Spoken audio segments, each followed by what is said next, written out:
All we need is a drummer for people who only need a beat. And with that, let me welcome John Lingan. He is the author of a brand new book, Backbeats, A History of Rock and Roll in 15 Drummers. John, first of all, good morning and welcome to All Mixed Up. I want to start where you started in the book, and that's with a drummer that a lot of people don't know by name, I'm sure, but boy, do they know his music, and that is Sam Lay. Why did you start with Sam? It's great to be here, Jim. Thanks for having me. Sam Lay, the book it's a book about drummers, but it is also, as the subtitle says, a history of rock and roll. And so what I really wanted to do was choose 15 subjects that really take us through the evolution of that genre. And, it's a hard thing to choose like a starting point per se, but I did want to go back as far as like the blues. And so Sam Lay, he was born in Birmingham, Alabama, but moved up to Chicago as part of the Great Migration and was a crucial drummer in the Chess Records stable. So he played for Little Walter and Howlin' Wolf, and so that to me felt like early enough to go back and start a history of this music.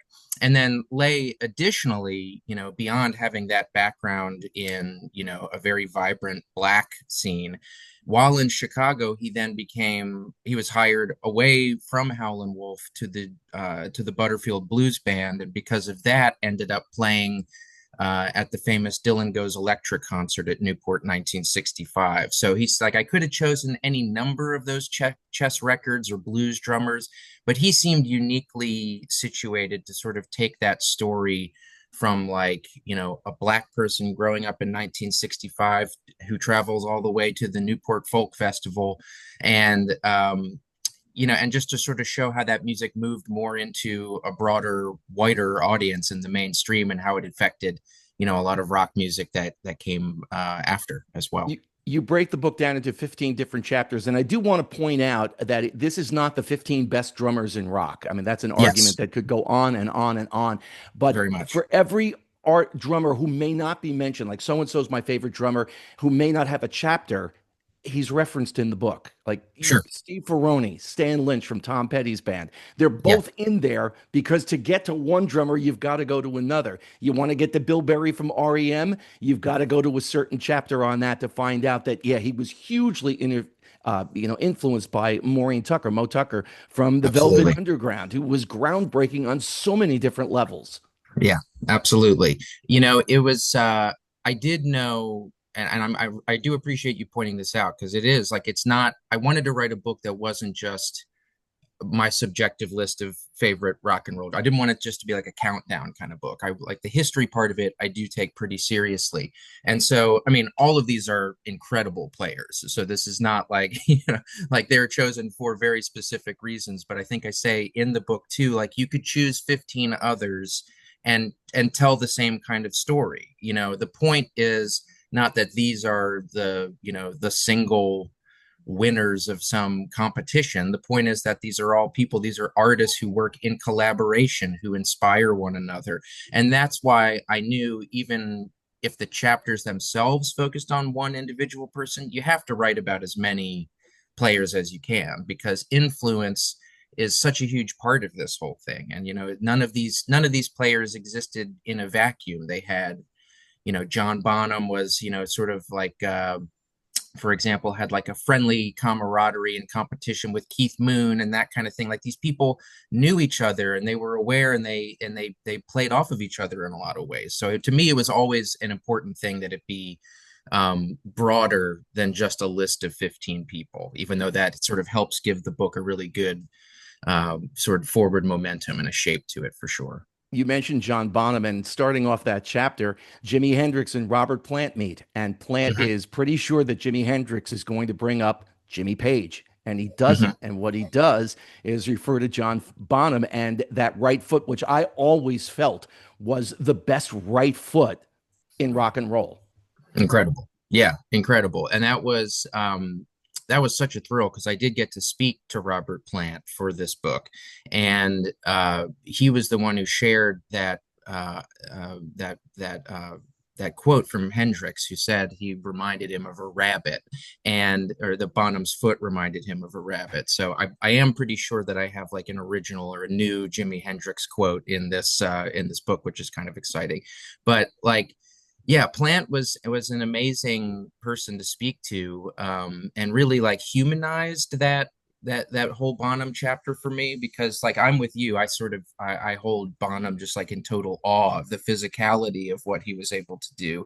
And yeah, I mean it's funny because I didn't really speak to too many of the actual 15 drummers that are featured here, but I spoke to a number of people who played with them, and that was just like that was its own sort of really interesting perspective, not just to hear like, oh, here's what it's like to play good times, bad times on the drums, but here's what it's like to sing that song and hear and feel your bandmate behind you playing like that. You mentioned a few minutes ago this wasn't about winning certain things, and yet Hal Blaine, I believe, had six consecutive, as you point out in the book, six. He played on six consecutive, easy for me to say, records of the year. And again, while Hal Blaine may not be a household name unless you've seen maybe the Wrecking Crew movie, he played on everything. It's Right. amazing the stuff that he was on. Blaine, I believe it was six consecutive record of the year winners from like 1965 to 71. I think it was eight total. I think he played on an additional two record of the year winners. And he's another, yeah, I mean, he's a perfect example of somebody who, yeah, not a household name to music fans broadly. Definitely a household name to like people who care about the production on Pet Sounds and Beach Boys records and that kind of thing. But yeah, like a hugely important figure. And like, again, not just for his own career, but for what he sort of represented in the industry. He started, like many early rock and roll drummers, as a jazz drummer. He was in the military. And like in the pursuit of a career in music, he ended up going to California and becoming a studio drummer, which was like a pretty new thing to do, especially in rock and roll at the time. And studio drumming just sort of grew up around him, and he almost sort of like created a paradigm for it. And so he played on Phil Spector's records. He played, as I mentioned, for the Beach Boys. He played for Simon and Garfunkel, and he almost never played live. Everything he did was about how to, structure a song, how to complement a song. He would, cut juice bottles and use them as percussion. He would, like use, like just non-drums to get whatever sounds he wanted. And that was just a hugely important thing for drummers and for musicians in their conception of how records could be made, was to sort of like have this group of musicians arrive in the 60s who like only focused on doing it in the studio. That was really its own sort of new thing there. And so that's what I was really hoping to show with Hal Blaine, who is really just one of the greatest to do it as far as those criteria are concerned. As a point of reference for our listeners, that's Hal Blaine on Be My Baby, the way the song opens up. And that may or may Yes, not be a mistake without having the downbeat on or the backbeat rather, on the two. absolutely. What, in your opinion, is more referenced in rock and roll? The Be My Baby beat, if you will, or that Mhm. classic Motown drum roll? I mean, it would have to be so that Motown drum roll you're talking about, like the one that kicks off like Ain't Too Proud to Beg. Ain't Too Proud to Beg, yeah. And so like Max Weinberg kind of borrowed that for the intro to Hungry Heart. I mean, it's got to be that Be My Baby beat, that boom boom boom bop, like that. You Hmm. hear that still, like people use that in like hip hop and R&B songs, like not necessarily sampling the actual groove that was on the Ronettes track, but like that's like its own genre of feel now. And that's always going to be more of a presence than like that fill, even though, yeah, people still do. That's it's a great feel, just that tom hit into the snare roll. Yeah, that'll always work, but people are going to play that Be My Baby beat for as long as there are drum kits around. Absolutely. You mentioned Max Weinberg, and again, there is not a chapter on Max Weinberg, but he's Mhm. referenced a couple of times in the book. He just appeared a few nights ago in Asbury Park. It was a forum about the Beatles' Revolver album, and Max Mhm. mentioned that he told Ringo Starr that the Point Blank song by Bruce Springsteen, he said, I took that drum beat from In My Life. And Ringo told him, oh, I got that from an Arthur Alexander song. I So it gotta just look kind of this up. Yeah, I it got might be Anna. I'm not sure if it's Anna or not, but right. you go back to that and you think, oh my gosh, like just one borrowing from the other to the other. That's amazing. And Weinberg, yeah, you're absolutely right. He doesn't get his own chapter, but he deserves like a lot of credit. I mean, first of all, great rock and roll player, needless to say, wonderful drummer.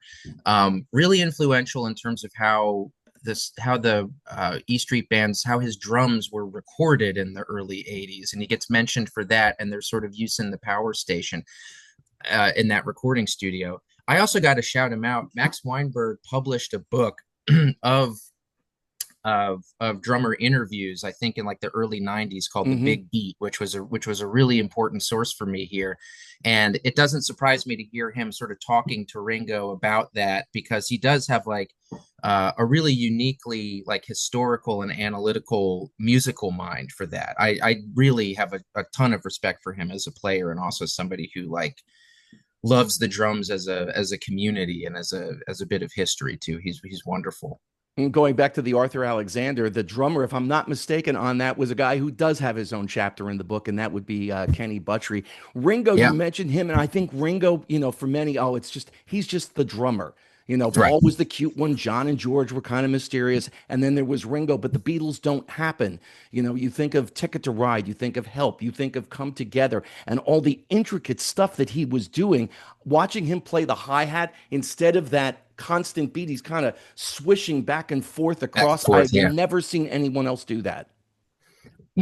Yeah, Ringo is he's always gonna he welcomes it in a certain way because his personality is predicated on like being the goofy one and like being kind of silly, but he always, it was a he still contends with this thing that he was like the least talented of them. And to me, the most amazing thing about him is that he was this great rock and roll drummer. Their band was that trio was together before they hired him, and they hired him specifically because they knew how good he was from other bands in Liverpool. And then and they knew specifically that he was like a great live rock and roll drummer. And then after a couple years, they decide they're not going to be a live band at all, and they're going to switch to be entirely studio bound. And his response, I mean, he was already playing wonderful studio drums, but yeah, you're absolutely right. Starting with Rubber Soul and Revolver and that kind of stuff, he just became so much more creative and like song minded, and his parts are still so creative, and you can still play along with them and get surprised. So it's, yeah, flabbergasting to me that he still has to deal with this like this reputation even a little bit. He's amazing. The book is called Backbeats, A History of Rock and Roll in 15 Drummers by John Lingan. You can find information about the book and other books that John has written as well at johnlingan.com. Congratulations on the book, John, and thank you for your time this morning. Really appreciate it, Jim. This was great. Thanks so much.